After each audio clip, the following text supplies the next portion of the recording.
మరి నిన్న జరిగిన ఉదంతం ఒక అమాయక పేద పద్మశాలి కుటుంబం మొత్తం కడప జిల్లాలో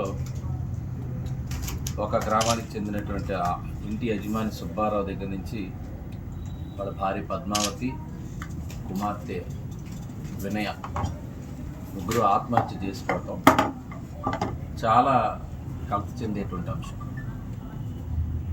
ప్రధానంగా ఏదైతే భూ రికార్డుల గురించి కానీ భూముల గురించి కానీ ఈ రాష్ట్రంలో ఉండేటువంటి ప్రతి ఒక్కరికి కూడా ఏదైతే అభద్రత ఉందో దానికి జోడించే విధంగా ఆస్కారం ఇచ్చే విధంగా ఏదైతే ల్యాండ్ టైటిల్ యాక్ట్ 512 తీసుకొచ్చారో ఆ యాక్ట్ను కూడా ఈరోజు పూర్తిగా రహస్యంగానే ఉంచారు.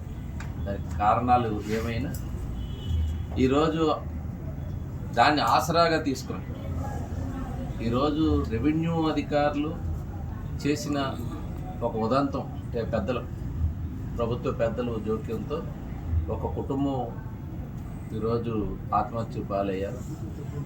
వారికి ఉండేటువంటి ఒక్కసారిగా వారి రికార్డుల్లో వారి పేరు మార్చి వేరే వారికి ఇవ్వడం అనేటువంటి తెలిసి తట్టుకోలేక ఈరోజు ఒక కుటుంబం చనిపోయిందని అంటే, మీరు ఏదైతే యాక్ట్ ఈరోజు ల్యాండ్ టైటిలింగ్ యాక్ట్ అంటే సివిల్ తగాయిదాలు తీర్చే క్రమంలో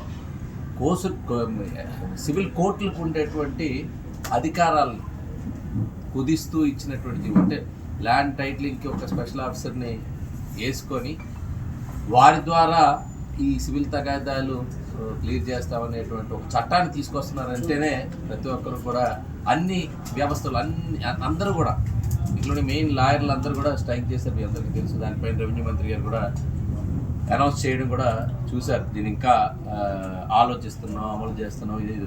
ఈరోజు జీవోలు తీసుకొచ్చి ఏదైతే ఆస్తులకు సంబంధించినటువంటి ప్రైవేట్ ఆస్తులకు సంబంధించినటువంటి అంశాలు ప్రభుత్వం చేతుల్లో పెట్టుకోవాలి, ప్రభుత్వం అజమాయిషీ ఉండాలి అనేటువంటి ఆలోచన చెప్పేదేమో ఎక్కువ కేసెస్ పెండింగ్ ఉన్నాయి కాబట్టి సివిల్ కోర్టులో దానిపైన ఈ చట్టం తీసుకొస్తామని చెప్తున్నప్పటికీ కూడా జడ్జెస్ నియామకం చేసి న్యాయస్థానాలు సివిల్ కోర్ట్స్ని పెంచుకునే అవకాశం ఉన్నప్పుడు సత్వరంగా చేయాల్సినటువంటి ఫాస్ట్ ట్రాక్ కోర్టులు పెట్టి ఇష్యూస్ అన్నీ క్లోజ్ చేయడం మానేసి ఒక ల్యాండ్ టైటిలింగ్ అధికారిని నియమిస్తూ అక్కడ మీకు ఈ జడ్జిమెంట్స్ ఇచ్చేటట్టుగా, అంటే టైటిల్ ఇచ్చే విధంగా ఆస్తుల తాలూకా హక్కుల్ని నిర్ధారించే విధంగా ఆ హక్కుల్ని ప్రభుత్వం నియమించేటువంటి వ్యక్తుల ద్వారా చేసే విధంగా ఏదైతే నిర్ణయం తీసుకుందాం అనుకున్నారో దాంట్లో మనం అర్థం కనబడుతుంది. ఈరోజు అనేక అంశాలు ఈరోజు ఈ రాష్ట్రంలో ఈ యాక్ట్ ద్వారా ప్రజలందరూ కూడా చాలా ఇబ్బందులు పడతారనుకున్నాం.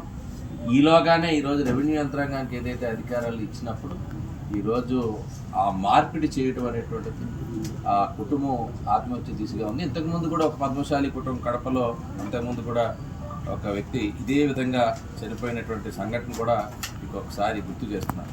ఈరోజు అదేవిధంగా ఈరోజు జగన్ రెడ్డి గారు కంపెనీస్కి 1000 ఎకరాలు, ఈరోజు విశ్వేశ్వరరెడ్డి గారికి ఒక రామాయపట్నంలోని 8500 ఎకరాలు సోలార్ పంప్ స్టోరేజ్ పేరుతో 1,00,000 ఎకరాలు మనకి పిట్ ప్రోకో ద్వారా ఇవ్వాలని, గ్రీన్ ప్రో కానీ mega Jindal JSW energy limited వారికి కానీ ఈ ల్యాండ్స్ ఇచ్చినప్పుడు వాళ్ళని కూడా ఎన్నికల బాండ్ రూపంలో 40 కోట్లు వాళ్ళకి బాండ్స్ ఇప్పుడు ఏదైతే డిక్లేర్ చేయాలి ఈరోజు కూడా ఇస్తుంది, దానికి కూడా ఇచ్చినప్పుడు ఇవన్నీ చూస్తున్నప్పుడు చాలా వరకు ఇవన్నీ చేయాలనుకుంటే ఈ ల్యాండ్ బ్యాంక్ అలాట్ చేయాలనుకుంటే ఈ సివిల్ కోర్టులు అడ్డంగా తయారైపోయాయి ప్రభుత్వానికి. సో దానికి ఆసరాగా ఈ సివిల్ కోర్టులో పెండింగ్లో ఉండేటువంటి కేసుల ఆధారంగా భూములపైన అజమాయిషీ చేయలేక ఈరోజు ఆ భూములన్నిటికీ ప్రభుత్వం చే నియమించబడినటువంటి ల్యాండ్ టైటిలింగ్ అథారిటీని ఒకటి క్రియేట్ చేసి దాని ద్వారా అధికారాలు బదలాయించి ఆ భూములన్నింటినీ కూడా ప్రభుత్వ గుర్తులో పెట్టాలని ఈరోజు ఏదైతే నిర్ణయం తీసుకున్నారో ఇది ఒక అభద్రత ప్రతి ఒక్కరికి కూడా చాలా. అందుకని చాలామంది న్యాయవాదులు కూడా ఇటీవల కాలంలో దీనిపైన పెద్ద ఎత్తున ఉద్యమాలు చేయడం, వారందరూ కూడా కంటిన్యూస్గా స్ట్రైక్ చేయడం అనేటువంటి కూడా మీ అందరికీ ఒకసారి కుటుంబం చాలా అమాయకంగా ఉండేటువంటి వారు, చాలా ఇన్నోసెంట్ పీపుల్ వీళ్ళందరూ బీసీలుగా ఉండేటువంటి తెగల్లో ఉండేటువంటి వారికి చాలా తక్కువగా ఆస్తులు ఉంటాయి. ఉన్న అటువంటి ఆస్తులే ఎక్కువగా వాళ్ళకి ఒక దానిపైన ఆధారపడుతూ ఉంటారు. కాబట్టి ఆ ఆస్తి కోల్పోయినప్పుడు ఉండేటువంటి బాధ కానీ ఇవన్నీ కూడా వాళ్ళు పూర్తిగా వాళ్ళ ప్రాణాలే వదులుకునేటువంటి పరిస్థితి వచ్చింది. కాబట్టి వీటిపైన ఇది ఒక అంశం కాదు, అనేక అంశాలు ఈరోజు రాష్ట్రంలో పట్టి పీడిస్తున్నాయి. ఉండేటువంటి అన్నిటిలో భాగంగా ఈ చట్టం అనేటువంటిది చాలా ఇబ్బందికరమైనటువంటి చట్టం. ఏదైతే చట్టం తెచ్చి వాళ్ళ అజమాయిషీ తీసుకురావాలనుకున్నారో దీని మూలాలు ఈరోజు ఇప్పుడే కనబడుతూ ఉన్నాయి. గత కొంతకాలంగా అనేక మందికి ఈరోజు ఈ సివిల్ తగాయిదాల్లో ఉండేటువంటి భూములు ఉండేటువంటి ప్రతి ఒక్కరికి కూడా ఆ తగాయిదాలను ఇంకా పెంచి పోషించే విధంగా, ప్రభుత్వమే అజమాయిషీ చేసే విధంగా, ప్రభుత్వ కనుసన్నల్లో ప్రభుత్వ చేతుల్లోకి ప్రైవేట్ ఆస్తులు కానీ సివిల్ ఆస్తులు కానీ వాటిపైన హక్కు ఉండే విధంగా తీసుకునే నిర్ణయాలు ఇదొక ప్రతి ఒక్కరూ కూడా గమనించాలని చెప్పి మీ ద్వారా కోరుతూ, ముఖ్యంగా ఆ కుటుంబానికి నా ప్రగాఢ సానుభూతి తెలియజేస్తూ, గతంలో కూడా ముద్రా పోర్ట్ నుంచి రాష్ట్రంలోకి డ్రగ్స్ వచ్చాయనేటువంటిది మీ అందరికీ తెలుసు. ఈ దేశంలో ఎలా డ్రగ్స్ వస్తున్నాయి అనేటువంటి భావంతో ఉండేటువంటి వాటికి అన్నిటికీ కూడా ఫుల్ స్టాప్ పెడుతూ ఇది విశాఖ కేంద్రంగానే జరుగుతుందనేటువంటిది నేరుగా సిబిఐ వచ్చి ఇంటర్ఫీర్ అయ్యి ఒక కంటైనర్ని సీజ్ చేయడమే కాకుండా అందులో కొకైన్, హెరాయిన్ లాంటి మాదక ద్రవ్యాలు, డ్రగ్స్ అనేటువంటివి ఉన్నాయనేటువంటిది నిర్ధారించిన తర్వాత ఈరోజు వ్యవస్థలు ఏ రకంగా పర్మిట్ చేస్తున్నాయి, రాష్ట్రంలో విచ్చలవిడిగా, ముఖ్యంగా విశాఖపట్నంలో అయితే విచ్చలవిడిగా, నేను కూడా చూశారు, కొత్తపాలెంలోనే గంజాయి పెద్ద ఎత్తున డబ్బు దొరకడం, మనకు ఎక్కడికక్కడ కంట్రోల్ చేసే మెకానిజం, ఆ పోలీస్ వ్యవస్థకి ఫ్రీడమ్ లేదు, ప్రభుత్వ అజమాయిషిలో కనుసన్నలో నడుస్తుందనేటువంటిది నిదర్శనం.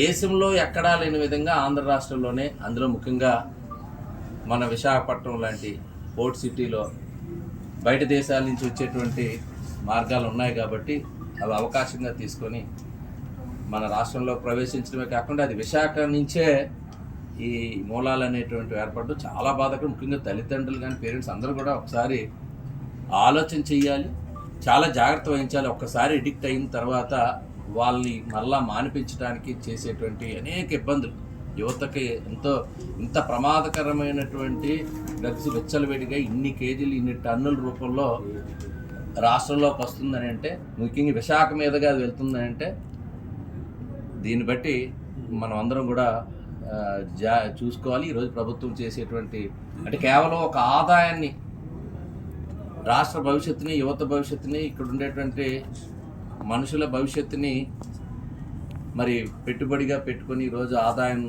సమీకరించుకోవాలనేటువంటి ప్రయత్నం ప్రభుత్వంలోని కొంతమంది పెద్దలు చేయటం వల్ల ఈరోజు ఇంత విచ్చలవిడిగా గంజాయికి ఒక పెద్ద కేంద్రంగా ఈరోజు అనుకుంటే ఆఖరికి డ్రగ్స్ క్యాపిటల్గా వైజాగ్ తయారైంది.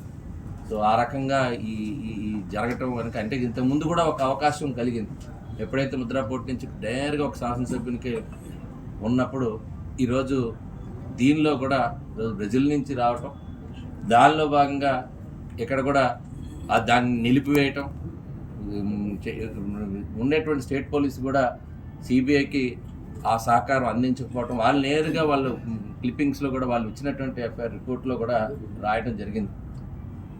దీన్ని ఓపెన్ చేయడానికి కూడా వెంటనే అది వర్షం పడే అవకాశం ఉంది, స్టాక్ పాడైపోతుంది అనేటువంటి విధంగా వాళ్ళు రిస్ట్రిక్ట్ చేశారంటేనే దీనిలో ఒక ప్రభుత్వం నుంచి ఎంత ఒత్తిడి వచ్చింది దాన్ని కాపాడాలనేటువంటి ప్రయత్నం జరిగిందో మనం అందరం కూడా అర్థం చేసుకోవచ్చు. సో ఇట్లాంటి ఒక అంటే ఇంటర్పోల్ సహకారంతో సిబిఐ ఇన్వాల్వ్ అయినటువంటి ఇష్యూలో కూడా ఎక్కడో ఇది ఇంకా కాపాడాలి, దీన్ని ఆపాలి అనేటువంటి ప్రయత్నం జరిగినటువంటి వాస్తవాలు మనం అందరం ఒకసారి చూసుకుంటే ఒక్కసారిగా ఇది రాష్ట్రాన్ని కాదు, దేశాన్ని కాదు, ప్రపంచాన్ని గుర్తుపేసినటువంటి సంఘటన. ఒక ఇంత పెద్ద ఎత్తున పెద్ద బల్క్ క్వాంటిటీ మన విశాఖపట్నానికి చేరుకుని జరిగిన, ఎందుకంటే ఇది ఒక వ్యవస్థను మొత్తం సర్వనాశనం చేసేటువంటి ఈ డ్రగ్స్కి సంబంధించినటువంటి అంశం. ఇంతకు ముందులోనే మనం ఎప్పుడూ చెప్తూ ఉండేవాళ్ళం గంజాయి గురించి. ఈరోజు ఇవన్నీ మత్తు పదార్థాలకి బానిసలైనటువంటి వాళ్ళే నేర ప్రవృత్తి పెరిగిపోతూ ఉంది దీనివల్ల. విశాఖపట్నం ఒక ప్రశాంతతకి నిలయం.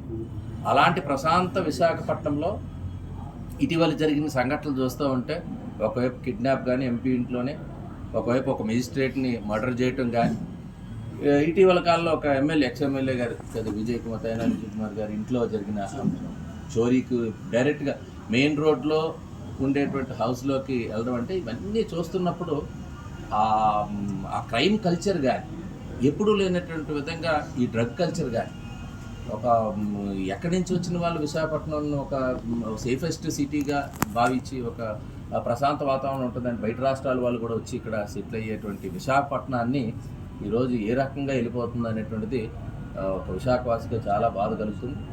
రాను రోజుల్లో ఇవన్నీ కూడా మనం ముఖ్యంగా పేరెంట్స్ కానీ ప్రజలందరూ కూడా అప్రమత్తం అవ్వాలి. ఈ డ్రగ్స్ కానీ గంజాయి కానీ ఎక్కడికక్కడ విరివిగా దొరకడం వల్ల మన కుటుంబ సభ్యులు ఎవరు ఎందులో మరి వాళ్ళు అలవాటు చేసుకున్నా దానికి చాలా పెద్ద నష్టం జరిగే పరిస్థితి వస్తుంది. కాబట్టి ఈ ప్రభుత్వం దాన్ని కంట్రోల్ చేసేటువంటిది కాదు, వీళ్ళే ప్రమోట్ చేస్తున్నారనేది మనకు స్పష్టమైంది. కాబట్టి తగిన శాస్తి రానున్న రోజుల్లో మనం చెప్పాల్సినటువంటి బాధ్యత మన అందరికీ ఉంటుంది. కంట్రోల్ చేయాల్సిందిగా మీరు కూడా అప్రమత్తంగా ఉండాల్సిందిగా మీ ద్వారా కోరుతున్నాను.